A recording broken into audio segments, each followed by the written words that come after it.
احنا مش هنحضر حوار وخلاص، دي نقطه مهمه منتهى الاهميه. وعايز اوضح حاجه بس في الاول عشان تبقى يعني قاعده نظاميه.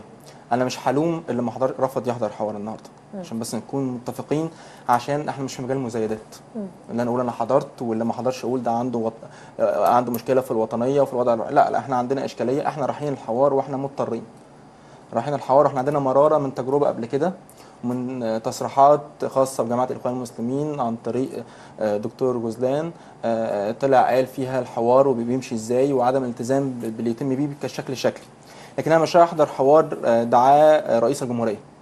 انا احضر حوار لان عندي اشكاليه في الوطن، وعندي حاله من الفوضى متسبب فيها الاول وهو القياده السياسيه، والثاني وهو الشارع وعدم شعوره وشعوره بغياب العداله والظلم والقمع. فانا لازم اروح احضر حوار عشان في حاله من الدماء وفي حاله من الفوضى زي 18 يوم بتوع 2011 موجودين. فده الهدف من روح الحضاره، ومش رايح اتكلم وخلاص، مش رايح اكسب نقطه اعلاميه ولا اخد دور وخلاص. انا رايح علشان اقدم مشروع وتصور كامل، اللي هي المبادره اللي كان طرحها الدكتور بس باكتر تفصيلا. موضوع اللي انا موضوع احنا في مرحله اللي هيطبخ تصور او مشروع لمصلحه شخصيه ويخش يتكلم بيه ومحدش عارف عنه حاجه، ده خلاص عدينا المرحله دي. احنا قبل ما نروح الحوار المبادره بتاعتنا طلعناها وديناها وسائل الاعلام وطلعناها لكل الناس عشان تقراها. هي فريق ازمه لازم يكون كمشروع ب7 لجان خاصه بالحريات والحقوق والهيكله والتطهير الاداري والعداله الانتقاليه ولجنه التعديل الدستوري ولجنه السياسات الخاصه بتشكيل حكومه انقاذ وطني ولجنه اقتصاد وعداله اجتماعيه. بس بعض لامكم على ولجنه العلاقات المدنيه العسكريه، على شخص يعني سيد حمدين صباحي، سيد دكتور البرادعي، تمام، دكتور سعد الكتاتني مفهوم، لكن ليه مهندس خيرت الشاطر؟ انت بتتكلمي عن المبادره اللي ما قبل خطاب الرئيس.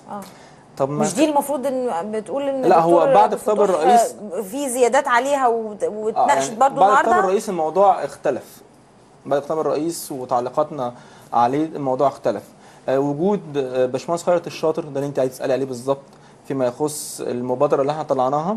في الاول خلينا نتكلم بصراحه، المتحكم في المطبخ السياسي والاداري داخل جماعه الاخوان المسلمين هو باشمهندس خيرت الشاطر.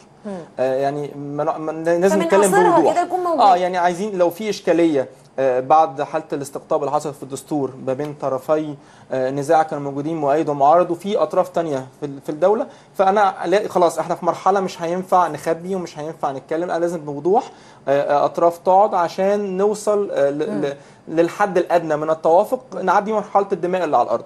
ده كان الهدف الاول والاخير، والكلام ده ما يتمش كده. يعني دكتور عبد المنعم بعد ما المبادره وطرحت للناس هنية مع الاشخاص بذاتها وتم التواصل، وحتى النهارده قبل ما يروح وكل الاطراف ابدت انها ما عندهاش اي مانع ان هي تكون موجوده مع بعض في لجنه واحده. التغير اللي طرحه خطاب الرئيس امبارح ومع عليه يعني بعض النقط اللي اخذت عليه في الخطاب ادت لتغير الشكل بتاع المبادره وتغير الاطراف بتاع المبادره، فبالتالي بقت شكلها اوسع. يعني النهارده قبل ما نروح نقدم مشروع تصور اللي شغالين فيه من امبارح بالليل، الحاله الانتقاليه والاستثنائيه اللي احنا عايشين فيها دي مش هينفع فصيل يشيلها لوحده. خلاص ده واضح، المعلومه دي المفروض تكون في ذهن كل الناس.